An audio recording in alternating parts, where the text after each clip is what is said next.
Okay, basically we're finishing up the horrible time of doing U-joints on this thing. 96 Blazer, which guy at AutoZone decided to sell us the wrong U-joint, otherwise we would have been done already.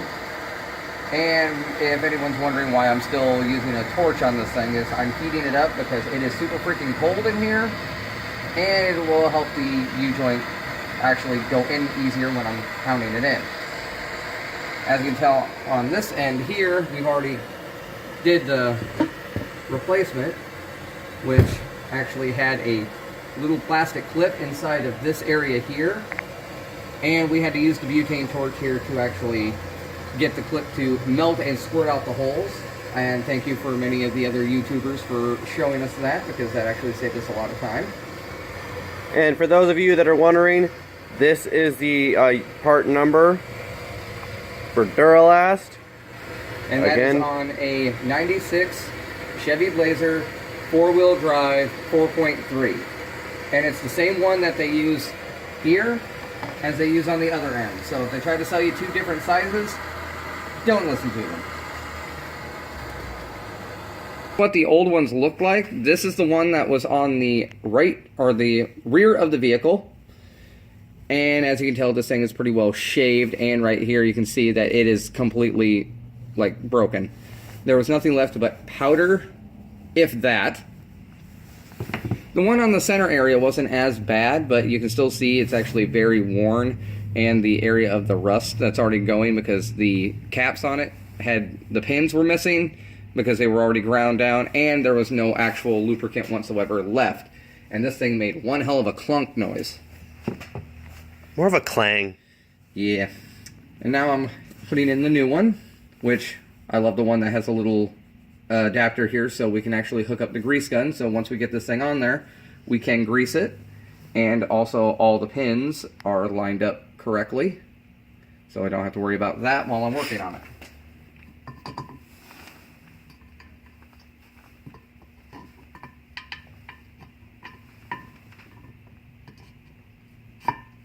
Right. Wait. Okay, go. Okay. All right, let's go. On there.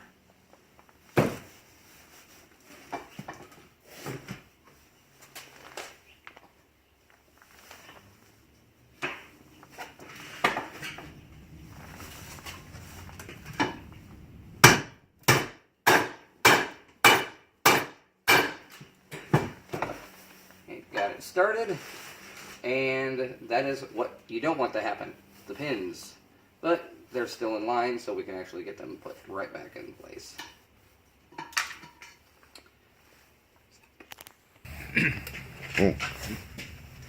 Alright, since a little pin fiasco, I actually have already got it back on there, so hopefully we can get this one in there correctly without any issues. As you can see, it's actually going in quite easy. And always make sure to use a flat hammer. Do not use one that actually has a ball to it, because you do not want to smash this.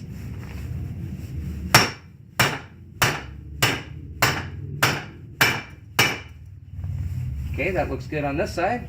Then flip it and we will get the other side finished up.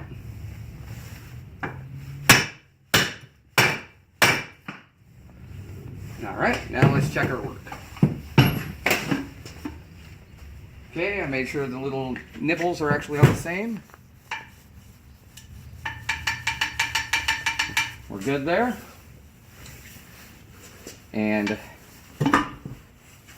definitely, once done, use the happy little grease gun.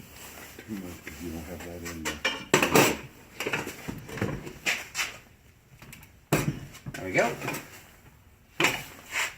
Want it to come on? Want to hold that for me?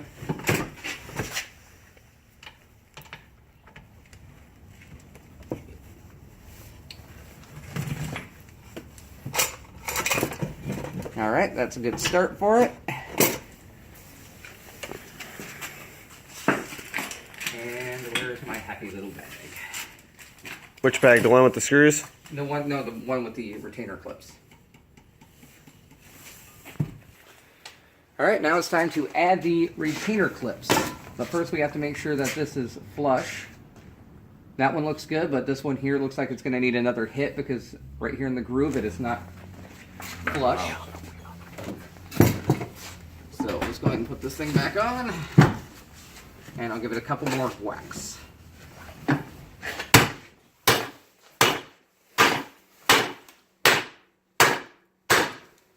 Looks a lot better. Check again. There we go. It's exactly how we wanted it. Now the retainer clips are actually fairly easy. Just going to put it here in at an angle. And have it in with a hammer. Now to add that this is the time that it's okay to use a normal hammer. I know that he said earlier not to use one with a curved end, but we're just tapping these in. It's a ball peen hammer you don't use. There we go. That's on. And while we're at it, we're actually going to add the two onto the other one because we're actually going to put them on before we hook it to the back of the rear axle.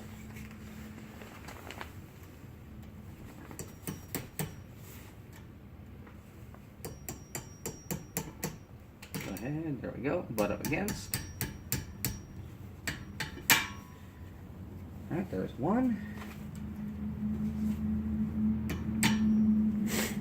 And two does not want to cooperate.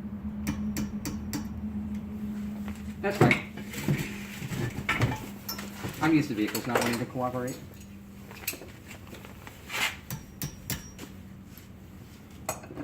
What do I need to have? You never know. There. Alright. Now the next happy little step is installing it. And as you can see, it is already free play on it because I've already taken the stress off of when we put them on, otherwise they will be really stiff. A little trick to that is just to tap the sides of this after you're done and then move it. It'll actually move easily, and also especially if you have the little grease tip, it's good to put a little bit in there, and then once we get it on, we'll finish greasing it up, and then we'll see how she drives. Alright, now it's time to put it back. So right now he's getting ready to slip it back into the transmission. But always make sure to clean the ends and the inside of this thing. You do not want them threads obstructed with any debris.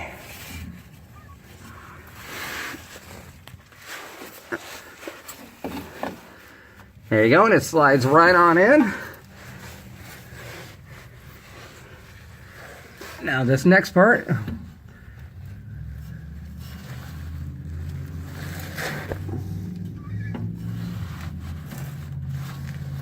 alright, as you can see, it butted right up. We already did pre-cleaning on this, so you always want to make sure to clean it prior to anything else. And this one here is actually the kind that has a little attachment piece, and it's right here you'll see that's where a 11mm bolt is going to go. So if you're removing it, an 11mm socket will do it. Just make sure not to either tighten it or try to break it loose really fast, or you will accidentally break it because these things here are not as thick as you would actually think. Alright, that is one of the bolts. And we're going to show you exactly how to put this back on, and there's the bracket. Hopefully it will pinch it back the rest of the way. It will. It just came off a little bit because it's not held. You'll be fine. And yes, everyone can probably say that we're doing this wrong or whatever. But the thing is, we do what we can with what we got.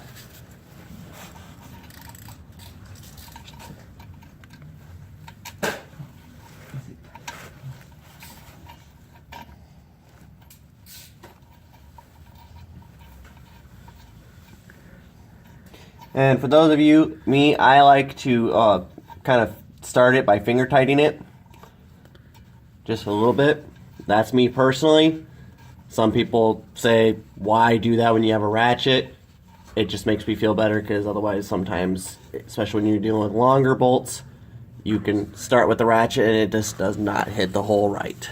Or as my father back there is saying, is cross-threading is another problem. A lot of people will think, oh, it's just tight when I'm putting it in there, and it'll just be cross-threading, so then you'll have to actually rethread it or actually redo it completely, depending on what you're working on. Alright, we're actually finishing up here. He's just tightening up. Right now he's just snugging it tight without over-tightening. As you can see, he's tapping it. And because we actually don't have a torque wrench at the moment to use, I know I could find one, but we're just doing it by ear like we normally do. And that's what happens when AKA Backyard Mechanics do stuff, because we are not paying Kneffler $500 to do this shit. Or even Ben Fish, in this case, $250. Yeah, screw that. $30 and U-joints, we're good. Alright, go ahead and throw it back into neutral so we can add the grease. Okay. Now, what I meant by throwing it in neutral then allows us to position this the way we need it to. And if you're also wondering, yes, it is on jack stands, and the tires are off the ground completely for A, safety, and B, because we need to be able to move this drive shaft. We may be crazy, but we're not that crazy. Exactly. Alright, grease gunny.